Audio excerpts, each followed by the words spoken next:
అందరికీ నమస్కారాలు. నా పేరు కే అబ్దుల్ ముజీబ్. నేను ఇప్పుడు మీ అందరికీ ఒక కథను చెప్తాను. అనగనగా ఒక ఊరిలో ఒక పెద్ద బడి ఉండేది. ఆ బడిలో మనలాగే చాలామంది పిల్లలు ఉండేవాళ్ళు. వాళ్ళు ఎక్కువగా అన్నం తినేటప్పుడు మాట్లాడుతూనే ఉండేవాళ్ళు. వాళ్ళ గురువులు వాళ్ళకు ఎన్నిసార్లు చెప్పినా వాళ్ళు వినేవాళ్ళే కాదు. ఎప్పుడూ మాట్లాడుతూ తింటూ ఉండేవారు. అలా ఒకరోజు ఆ బడికి కొత్త గురువు గారు వచ్చారు. ఆయన అలా మాట్లాడుతూ ఉండడం చూసి ఆయనకు చాలా కోపం వచ్చింది. దాంతో ఆయన వాళ్ళందరికీ చాలా గట్టిగా చెప్పారు, ఇంకెప్పుడైనా మీరు మాట్లాడితే నేను మిమ్మల్ని ఇలా చెప్పను, కొట్టి చెప్తాను అని చెప్పారు.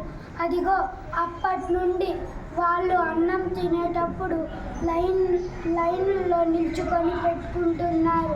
అలానే తినేటప్పుడు మాట్లాడడం లేదు, క్రమశిక్షణగా ఉంటున్నారు. అది చూసిన గురువులందరూ చాలా సంతోషపడారు. అలా మనం ఉంటే ఎంత బాగుండో కదా. ఈ కథలో నీతి ఏమిటిది అంటే, గురువులు చెప్పిన మాటను మనం వింటే మనం మంచి వాళ్ళుగా తయారవుతామని ఈ కథలో నీతి.